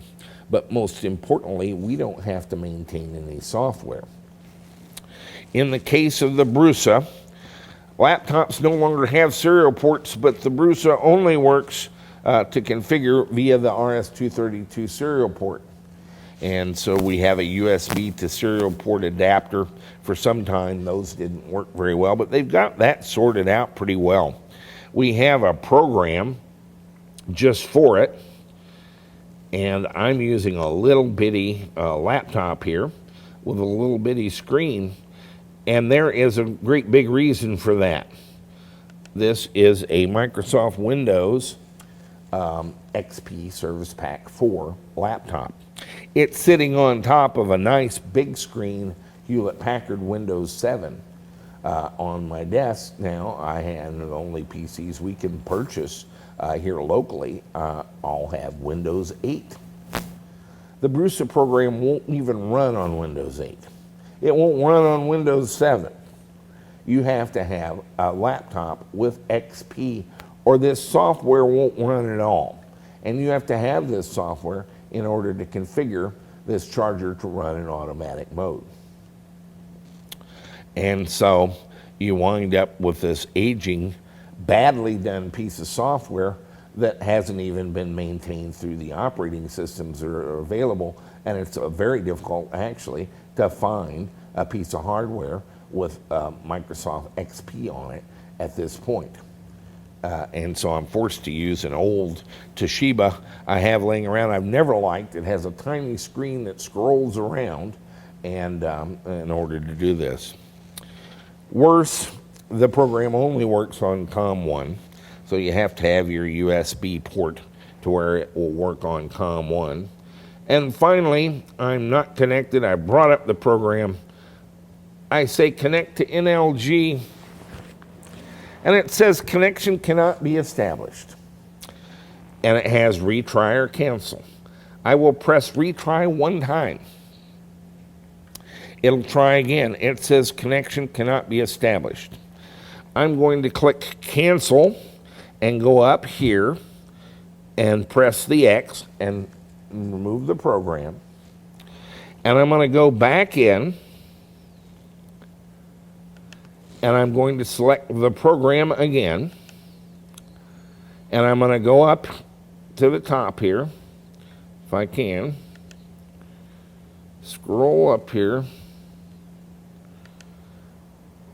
And I'm going to go to connection again and say connect to NLG. And voila, it says connected to unit NLG513. Isn't that magic? Now that program has gone through 3 versions. I've had it on 4 different laptops 3 different kinds of USB adapter, and 4 chargers. And it works exactly that way every time. You bring up the program. If you say connect and then take the program down, this won't work. You have to retry at least once, then take the program down, then bring the program back up and say connect, and it connects just fine. And it works that way every time. You just have to know the magic words. Now, if you bring that program up and you try to connect and it doesn't connect, and you take the program down and you bring it up again and try to connect, it still won't connect. And you can do that over and over again and you'll never get a connection. I don't know if this is a secret ritual that only Swiss people know or if it's a magic password, but it almost seems to be a feature of the program. I've never seen anything like it. I already have a profile in here, and so I'm going to receive from NLG, and that will copy the program out of the charger into my program here. We have some general things here. I put in my nominal pack voltage. It has a bunch of things about adjusting for temperature probes, which we don't even have installed. There's some general functions over here. The shutdown if the battery temperature is over 60 degrees centigrade, and if you have an amount of charge above, I've got 120 amp hours, where that's more than what we could put in a 60. So I've really just put these in at values so high that they can't ever be tripped. Battery voltage above 360. That overrides whatever else you have in here. Now in section 1, in all sections, you have 7 sections to select, and right here in the middle you can select them. And we're going to start with section 1. That's what it goes to when it comes up. And they have what they call UI variables. A U is their term in Europe for voltage, and I as for current. So during the current phase, the maximum charging current I have set to 15 amps.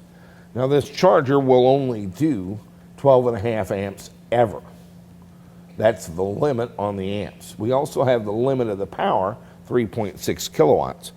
So for example, if we went to 200 volts, we could do, in 3600, we could do 18 amps. But I've got a hard limit of 12.5 amps on the charger itself.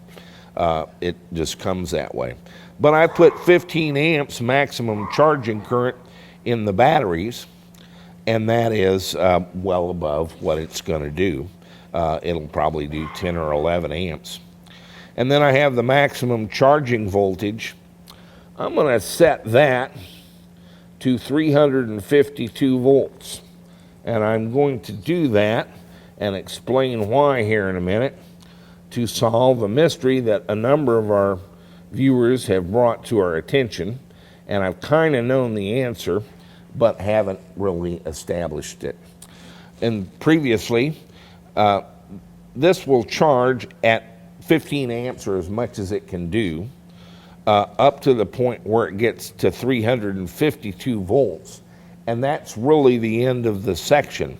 But to terminate this section, you have a number of choices over here. You can do it when a charge voltage is exceeded, when a temperature is exceeded, when a charging time is exceeded, the amount of charge in amp hours reaches a certain value, when you've charged a relative percentage. And one of them is charging current below below amps. And normally, and most of you use that, charging current below A, and set a current, like in this case, 3 amperes or 4 amperes. And so you would charge at your maximum current until you reach your voltage, and then terminate this section when the current falls below your 0.05 C. Instead, I have set the charging voltage above 350. And so I will charge at as much as I can do of 15 amps until I reach 352 volts. But down here I've said if I reach 350 volts, I go to the next section anyway. Now why would I do that? The next section, and let's go to section 2. Again, I have a maximum charging current, this time 13 amps. Either one of them are above the 12.5, it will actually do. I have a maximum charging voltage of 350 again, and I have a charging current below 3 amps. Now the reason I've done this is because of a little math gotcha that is causing people to call and report that they charge just fine at 220 volts, but it won't charge at all at 120. Our modern day chargers are basically switching power supplies, many of which can do both buck and boost. They'll take an AC voltage, 100 or 240 volts, convert it to a DC voltage of either about 160 or about 310, 320 volts. And then using inductors and switches, we'll step it up in voltage or down in voltage. Now, if you have 10 amps coming in of power at 100 volts, say, and you step it down to 50 volts, you can double the current to 20 amps. If you're coming in at 100 volts and you want to step up to 200 volts, then you can do that, but your 10 amps coming in gets cut to 5 amps. And so it's a trade, but voltage times current is power, and you're going to have just a little less power coming out, typically 96%, than you have being put in. When we go to 120 volts input AC, this charger can only put out 2.5 or 3 amperes at 350 volts. And so what's happening is, the way we had it set up before, many people do it, you have a current cutoff of 4 or 5 amps, and at 120 volts, it can only do 2.5 or 3. Now, in theory, it could do about 5, but there are some losses there in this boost function to where you don't really get all of that. And so we're seeing about 2.5 amps on a 330 volt charge. So when you hook it up to 120, you're already below the cutoff. It hits phase 1 and goes directly to phase 2. You're already below the cutoff, it goes to terminate, and you have terminated as your first official act of charging. So it never does charge at 120 volts. By setting it up this way in section 1, I'll charge at my maximum current, probably 2.5 or 3 amps, looking for 352 volts. But when I get to 350 volts, I go to the next phase. Well, section 2 says I'll charge at 13 amps until 350 volts, but I will discontinue when I go below 3 amps. I'm already below 3 amps, so as soon as it goes to section 2, it terminates. And in this way, I can enable in section 1 120 volt AC charging. What happens with 240 volts? Well, we go to section 1. It's going to charge at all the current it can do. Looking for 352 volts, it gets to 350 volts and goes to section 2. That's really there for the 120 volts. We're at 240, but we're going to go there anyway. Now I'm charging a maximum of 13 amps. Well, all I can do is 12.5. I'm looking for 350, and now I'll find it. And then when my current gets down to 3 amps, I will discontinue. This is gratuitous. You can just cut it off at 350, and as I said before, it'll work just fine. And so that is our program setup, a real simple one, and that's all you need for the BRUSA. I go to Profile, now that I've made my changes, and say send to the NLG, and we're done. It's programmed. Note that I do have 12 volts to the charger to be able to do this. Ask me if I want to save the profile. Sure, I'll save it as a text file in case I ever need it again. If I do need it again, trust me, I will not be able to find it. Don't ask me how I know. And we're out of the program. Now there is another thing we can do, and that is a monitor program. I'm going to bring up Hyper Terminal, and I'm going to say OK to COM1. Let's see here. What do I have to do to make any of this work? Let's say OK. I guess it wants a name, NLG. OK. COM1. Oh, yes. And we want to set this to 19,200 bits per second. And there's no real setup or change for this. 8 data bits, no parity. 1 stop bit. And hardware is my default. We want X on, X off for our flow control. And I'm going to apply that and say OK. And so there I am.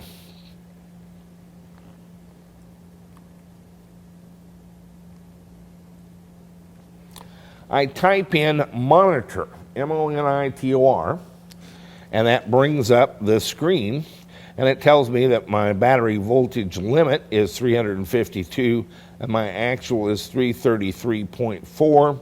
I have a total back current amp of 15, and my actual is 0. That's because I don't have it plugged in. Let me plug in the J1772.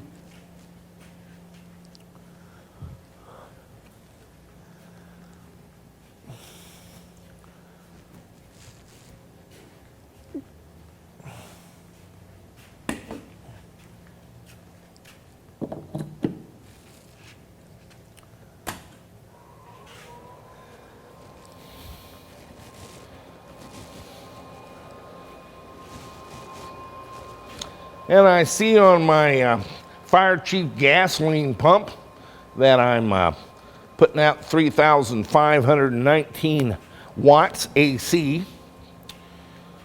And now my monitor program shows 352 volts, 336.35 volts actual. I have a current limit of 15. And I'm currently charging at 9.9 amps. My charger mains voltage is 238.4, and it thinks it's drawing 3,677 watts with 15.5 amps of mains current. Again, we need 15.5 amps in order to produce the 9.9 out, because we're stepping up the voltage from the 238 in to the right now 337 at the maximum. And we're shooting for 352. As that goes up, our current will actually go down simply because of our ability to produce it, given that input on the mains current. In the program, you can set limits on how much you draw from the wall. You can set limits on how much you use to the battery. This is a little monitor program, just an ASCII screen that keeps updating itself. And so we can see the charge actually happening in real time. And so that's what we've got going on there in the other part of the program. You don't need to monitor it. You don't need a serial connection. From here on out, anytime I hook up the J1772, it'll go through the same ritual, and now it will work on both 120 volts AC and 240 volts AC. Again, it's a neat charger. It's particularly applicable, of course, for higher voltages. It's not terribly powerful. We're charging right now at 338 volts and about 10 amps, 3,300 watts. However, I would point out a couple of advantages. For example, the Manzanita chargers aren't isolated at all. Do not touch your battery pack anywhere if they're plugged into the wall, whether they're on or off. These are truly isolated, like the TC charger. And so we can stack them. If I wanted to charge at 20 amps, it's really quite simple. I put two of the BRUSA chargers, one on top of the other, and they work quite well together. I can put the same program in both of them, or maybe I cut one of them out at 348 volts and let the other one handle the end game there. For the bulk of the charging, they would both be on. And I found these chargers very reliable and very good stuff, but unfortunately they're going away, and we don't really have a good replacement for them. At one point, these got up to $4,000. Really, the Azure Dynamics liquidation has caused them to be available anywhere from $1,500 to $2,500 now. Bruce has been, in fact, having them on sale in Europe, but unfortunately, they're discontinuing production. They're introducing a new charger, which will do 22 kilowatts off three-phase power. Most of Europe, household power is three-phase. Here in the United States, it's kind of hard to come by. And so it's a more expensive charger, and for our purposes, and we're back down to, in fact, 3.3 kilowatts, I think, when using the power we have available, while buying 22 kilowatts of three-phase that we can't use anyway. And so that's a little discouraging. We've been focused on learning to control the TC chargers. They're a little bigger and heavier. They're from China. They're less expensive, but they're not nearly as elegant or as high quality as the BRUSAs, and which I like a lot.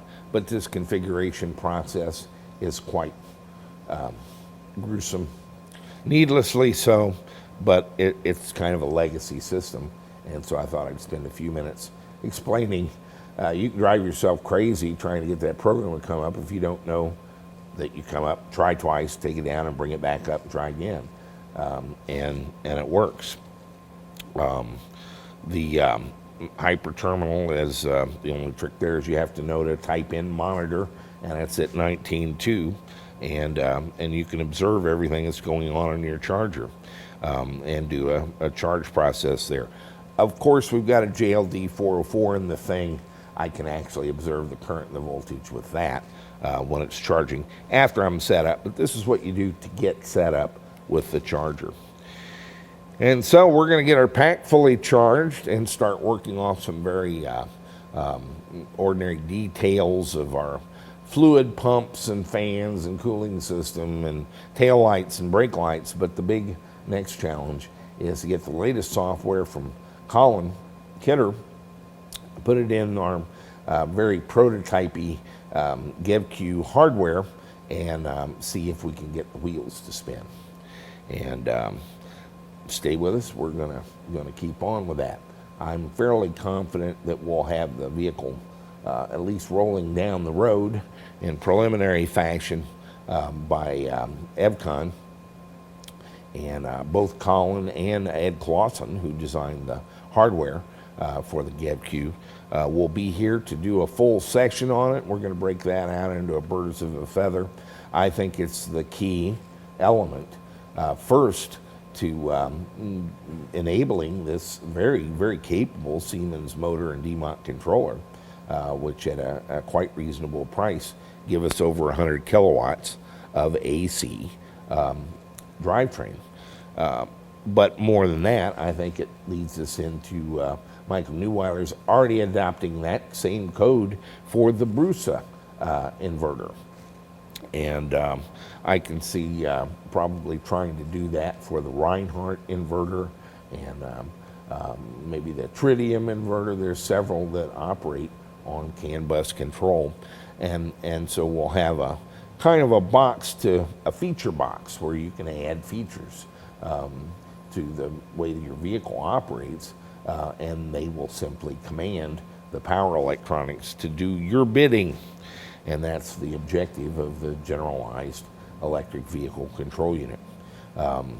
Hopefully, from my perspective, the ability to actually use the Siemens motor and controller in a car build. So far, we've mostly sold them to people that are already engineers and tinkerers and want to play with it. should we get that to operate, it should make my remaining stock of motors and controllers fly off the shelves, because then it'll be kind of ready for prime time to be used in a build. And as I say, I think that level of power in that motor and controller, when applied through an automatic or a manual transmission, is going to surprise an awful lot of people. So far, you see it in little single-speed gearbox. I've got a theory, and it's really, at this point, more than a theory, that transmissions are good for electric cars. And I think you'll see why with the VW thing and on some of our future builds using over 200 foot-pound high RPM motor through a transmission instead of that single-speed gearbox. So there you go. There you go. Hey, little chair session there, huh? BRUSAs are kind of Yeah. quirky, but Yes. I've always liked them. Yeah. We've been with them, like I told them, our first car. Our first car, it still has it. It still has the same BRUSA. Yeah, in it it. still has the same BRUSA. Yeah. And they're moving on. We're kind of working with the TC Charger, trying to get that under control. And I'm having a pretty good time with that. Yeah, no, it's working out really well. And so that's where we're going with chargers, but for high voltage systems, that BRUSA's a marvelous piece of kit, as they say in Binghamton. Close enough, huh? Where's that, Surrey? So it's a nice enough piece Sykeston. of kit. And you kind of see where I'm going with this. That Siemens motor, I think, is a huge question mark. I think it's a lot better than, certainly as we've cast it. We've presented it as a kit for nerds. Yeah, right, exactly. And Come on engineers, out. and if you're not willing to play, don't buy one That's of these. right. I talk people out of them all the time. Yeah, yes. Because we don't have the GevQ done. We're about to transition where it'll go in a car. But I believe when we pull it off of that single gearbox and put it on a 4-speed transmission, that 220 foot-pounds out to 3,500 or 4,000 RPM is going to be a monster. Yeah. And liquid cooled. And I think it's a heavy motor, but yeah, I think it'll sport in a larger vehicle. Yes. And so that's I'm getting pretty excited about that. I have a new project. I've been going. elected the sheriff of Rouser County. Oh, there you go. The Roushmobile. Actually, this is my Rouser Star of David pin, and it denotes me as a cigarette smoker. A lot of you all don't really understand about these cigarettes. This is made of fine Turkish tobacco, which is why I have to pay extra. And smoking is good, and it's good for you. Where you get confused in your thinking is with these cigarettes that have the little tampons on the end of them. You have no idea where those have been, and you shouldn't put them in your mouth. And they may kill people. That's right. We don't know what's in those filters. If you avoid the little tampons, the filtered cigarettes are fine. The Obama administration has declared war on the insurance industry. Largely, the whole Obama Affordable Health Care Act is centered on one notion, and that is that insurance companies unfairly discriminate and victimize women and people who have been sick. And pre-existing conditions, they simply won't insure you. In many cases, you can't get insurance. And if you're a woman, you pay a higher rate than a man does. Really? Oh, yeah. Huh, okay. Medical premiums for women are much higher than men. They kind of disguise that in insuring families.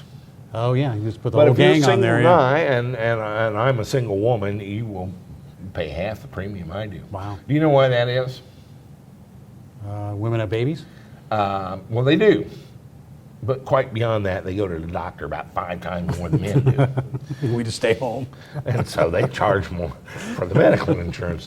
Ta ta ta ta. By the It has visit. nothing to do with them being women. It's because women go to the doctor more and submit more bills to the health care thing. Okay. It's unfair. We shouldn't discriminate against anyone in healthcare. And I kind of agree on that. Yeah, And certainly we'll be it's a even. tragedy if you get sick that they quit insuring you. What's that about? We only insure healthy people? Healthy people, that's right. They only want to make a profit. And so there is actually some bias for, you know, the Affordable Health Care Act. It's not even deployed. It's not even enacted yet.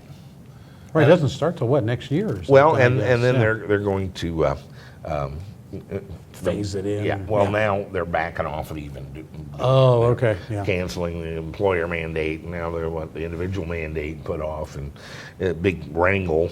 Ironically, the Democrats calling for it to be not enforced, and the Republicans saying, "Wait a minute, you passed it, you got to enforce You it." have to be enforced. What kind of Alice in Wonderland is that? But they are pretty much agreed on one thing. These obese people and these cigarette smokers have got to go. They're going to cause our premiums to go up. Uh-oh. So the sick people and the women that were making the premiums go up, now we've covered them, but to make that affordable, we got to go after the cigarette smokers and the obese. They're next. I have ordered the Rouser. This fine enameled pen, already in short supply and destined to become a collectible, $24.95. Rouser means cigarette smoker in German. In German, Rouser. And so we can be the victims here of this discrimination and this persecution.